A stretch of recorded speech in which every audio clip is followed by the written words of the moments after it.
台湾한반도 양안 관계 및 시사 평론。不管这个中国大陆或者是北韩，他们的这个说法如何，我们都要做好 worst case 最坏的打算，最好的准备。 중국이나 북한이 무슨 이유를 대든 우리는 그저 최악의 상황에 대비해 최선의 준비를 해야만 합니다. 그렇게 해야만 전쟁이 폭발할 확률을 최대한 낮출 수 있으니까요. 如此才可以确保，就是说战争的爆发几率把它降到最低。 안녕하십니까. 2월 10일台湾한반도 양안 관계 프로그램입니다. 국방부 산하 싱크탱크 국방안전연구원의 국방전략자원연구소 수주인 소장이 지난 1월 14일 RTI 한국어 방송의 초청으로 단독 인터뷰를 가졌습니다. 이 자리에서 수 원장은 양안 관계, 한반도 정세, 미중 갈등 등등 제반의 군사 방면의 고견을 발표했습니다.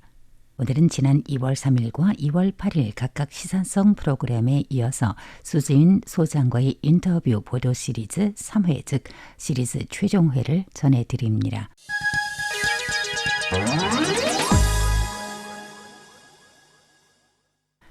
국제사회에서는 2025년 들어서 미중 경쟁이 지속될 뿐만 아니라 곧이어서 더 확대될 것이라는 추측을 하고 있습니다. 도널드 트럼프 대통령 1기 때 시작된 미중 무역전에서 조 바이든 대통령 4년 임기 내내 미중 간에는 무역전, 과학기술전이 계속됐고 필자는 앞으로 미국이 그들에게 강한 카드인 금융전쟁, 즉 외환전쟁을 펼칠 것이라 사료합니다.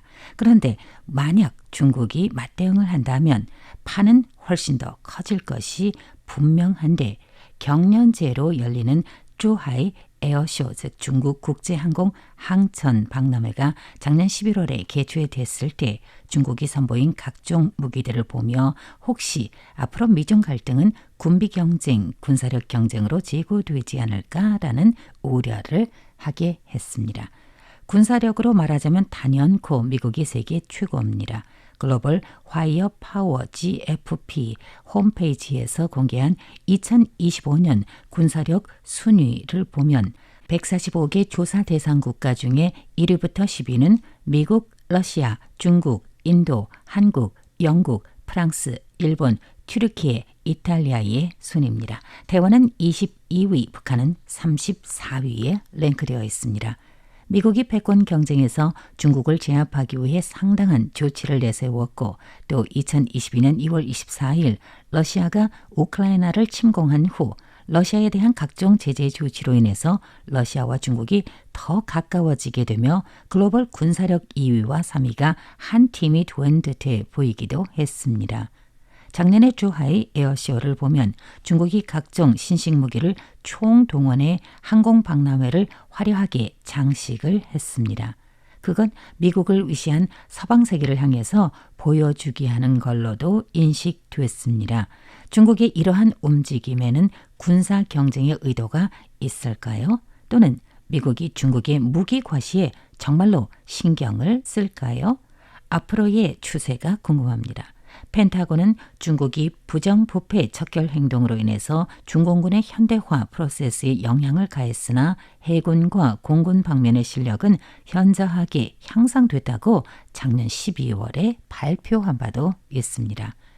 국방안전연구원 전략연구소 수지윈 소장은 베이징 당국이 신식 군사 장비를 공개하는 건 미국에 보내는 일종의 신호라고 할 수 있지만 더 큰 의미는 대내적인 선전이라고 지적했습니다. 국방산업체계의 부정부패 상황을 처리하기 위해 국방장관이 줄줄이 떨어져 나가고 로켓부대 사령도 물갈이를 했기에 시진핑은 신식무기 장비를 꺼내들어 정부가 국가를 위해 이바지하고 있는 점을 국민들 앞에서 부각시키려는 의도가 있다는 것입니다. 물론 대외적으로 시위하는 의도도 담겨졌습니다. 수지인 소장은 역효과를 불러올 것이라고 말했습니다. 但是我想这个对川普来讲是适得其反. 이게 트럼프를 겨냥하는 거라면 역효과라고 봅니다. 왜냐하면 트럼프를 자극시켜 미국의 군력을 더 강화하게 할 테니까요. 因为等于是反而刺激他更加强化美国的军力.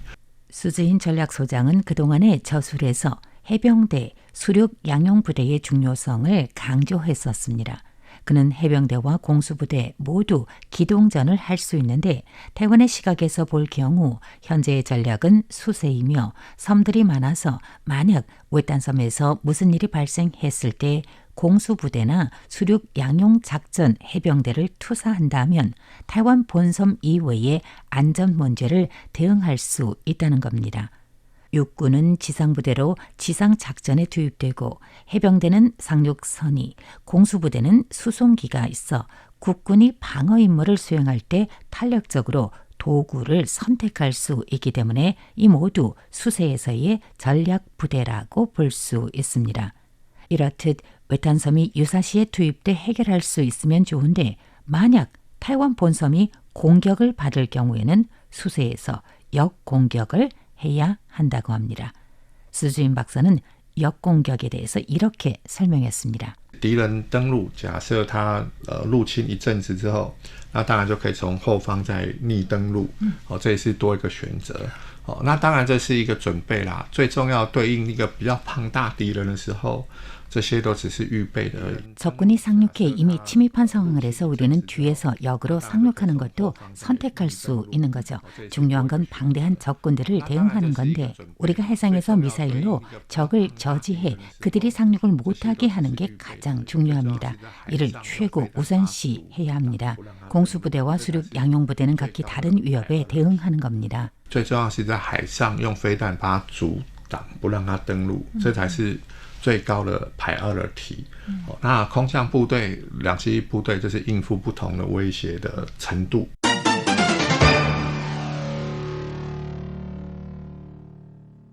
북한은 남북한은 완전한 남남이라고 개헌을 통해서 대외 선포했습니다.